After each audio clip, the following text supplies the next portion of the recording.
preseason list don't matter. You got to go out there and prove something. So that's for every team. So I know my worth. I know what I have to do, and I'm just excited to do it with my guys.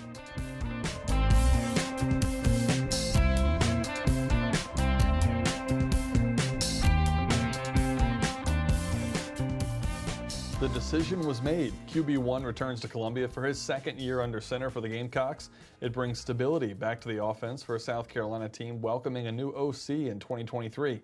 So what's the offseason been like, and how is Rattler getting ready for a big matchup to open his senior campaign? Let's dive in on this episode of Gamecock Talk.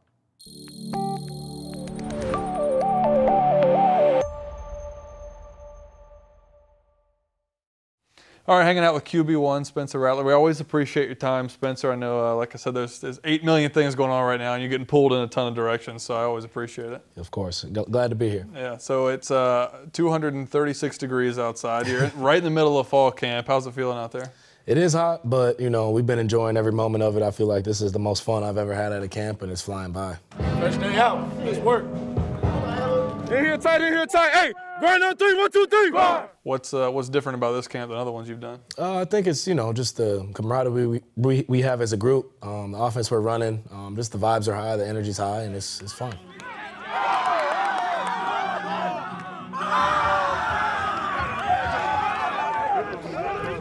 Work. Trying to get out.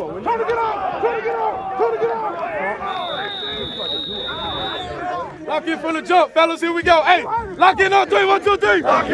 Yeah. Last time we talked to you, I tried to get a little bit out of you about the offense, and I know that's going nowhere, so I won't try again. But just give me kind of like you said, the offense, the vibe of it. So what has it been like so far with the new offense? Just fun, man. I mean, doing what we do, installed a lot of stuff. Obviously got everything put in, putting in new stuff, a few new things here and there every day, but, you know, I've loved every part of it. So, again, last time we talked, I think it was spring, and then now, going through the whole summer. What was the summer like for you? Because I assume it's been sort of a different off season for you than most of them. Usually we stay pretty consistent in the off seasons. We got to do a lot more football this off season, obviously, with 7 on and, routes on there and installing the offense and stuff like that. Obviously, Coach Day and those guys were working us to death in the workouts, so that got us in great shape. And, yeah, it was a very productive summer for everybody. Rattler steps up. Another downfield shot. It's caught. Josh Van, touchdown, South Carolina. 2 possessions, 2 scores. 60 yards. 3rd and 10. Rattler just flips it. Brooks to the corner. Touchdown. South Carolina punctuates a massive upset. And a career night for Spencer Rattler. Touchdown number 6. They have exhausted the fireworks supply. Done. Shot everything they had. 3 running backs behind Rattler. They go to play action pass. They have a man running wide open. What a play. Juju McDowell dragged down just shy of the goal line. They're going to spot all-around players on offense in college football. Will Shipley having another big day. Spencer Rattler wants to launch a deep one, and it is caught. Juice Wells all the way. Touchdown Gamecocks. 72 yards. So this is year 3 now of Beamer here at South Carolina, and what he's been able to do from a culture standpoint really can't be ignored. At first it was like people might say, oh, well, that's what everybody wants to do is build a culture. But at this point, he is building a culture here. How has he been able to do that? I think just being authentic, being who he is. I mean, it's in his blood as well. His dad's an all-time great, but just who he is as a person is very, genuine, very real as a coach and a person. So, he cares for his players. Loves his family, great dude overall, just very energetic, very positive, and he's just a great coach. He has this program, as you see, headed in the right direction.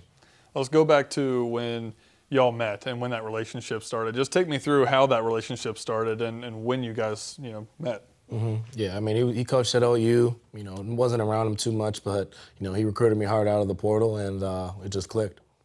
What about his family? Have you gotten to meet his family and kind of get close to them? Yeah, I mean, obviously love his kids. Hunter's a big fan, so that's awesome. His dad's always around and his mom as well, so it's good to talk to, Frank Beamer as well. And obviously his wife, Emily, is a great lady, and they got a great family. So you moved about halfway across the country, or maybe a little less for your first college stop, and then you kind of finished the move across the country.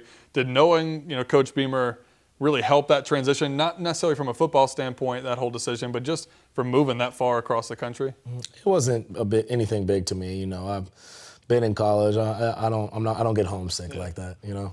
Yeah. Tell me about just the trust that Coach Beamer has in you and what that means to you on the field. Means the world. You want a head coach like Coach Beamer that's gonna, believe in you 100% and all his players. And like I said, he's a player's first coach and cares for his players. So don't roll your eyes when I say this. Off-season lists, right? Like it's talking season, all that kind of stuff. But there's a million different lists out there. Yeah. You're top of them in some of the lists. You're not mentioned on some of the lists. How do you take that? I don't care.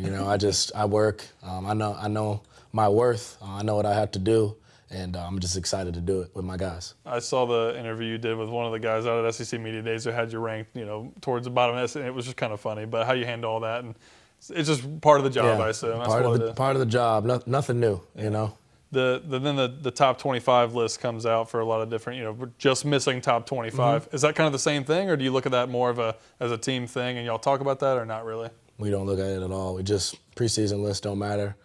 You got to go out there and prove something. So that's for every team. So, we're excited to do it. It's got to get you excited for that first matchup against North Carolina, a team who, in those preseason lists, has now been ranked in the top 25. Another guy who's on a lot of those is Drake May. Mm-hmm. Do y'all get excited to get to play a really solid quarterback and competition as a team overall in week one? Very, great opportunity for us. College game day, game one in Charlotte, Panther Stadium. I mean, you can't get any better than that. Got a lot of respect for Drake May as a player. Watched him ball out last year. He's a great player. We're definitely going to have to try our best to slow him down. And, obviously offensively, we're going to have to be consistent and start fast, finish fast. So that's our goal. Does the QB versus QB hype get overdone? Because, it's two top quarterbacks, on the East Coast, and everybody knows y'all's names, Drake and Spencer, but y'all never go against each other technically. Not like you're playing safety or anything. Does that get overdone, or is there something there? No, I think it's great. Obviously we don't get to play each other head on, but I think it's fun to see two quarterbacks on the field, making plays, slinging it around. So obviously got a lot of respect for Drake May. He killed it last year, and I'm excited to compete versus him. You mentioned the atmosphere of it. Did that mean anything extra to you guys to be college game day, go into Charlotte and being in Panther Stadium like you mentioned? Does that build it up more for you? Yeah, it definitely makes you, want to lock in more and play at a higher level. So I think it's amazing. Let's talk about your upbringing a little bit in terms of sports. You were out in Arizona. What was the culture like out there, and did you ever envision playing in the SEC one day? Yeah, I mean, obviously, I grew up playing a lot of different sports. My mom and dad kept me playing, football, baseball, basketball, played quarterback since I was 7 years old. So, I mean, I've just always loved football. That was my first love. Loved, basketball as well. Played that throughout high school. But, I always watched, SEC games when you're at home as a 10-year-old and, wishing you were on a level like that. And obviously, going in high school, you get recruited to different places and, things work out with each other. But, always wanted to be a college football player and, one day an NFL player. So, yeah, always loved sports, always stayed in them. I advise play as many sports for as long as you can to every young kid out there. That's what I was going to ask, too. It's like, you hear from a lot of recruiting people, no, like we want you to go play different sports. It helps so much. Yep. No, that's right. I thought you were going to say don't the opposite. Go. No, yeah. Definitely play as many sports as you can. I think it can only benefit you.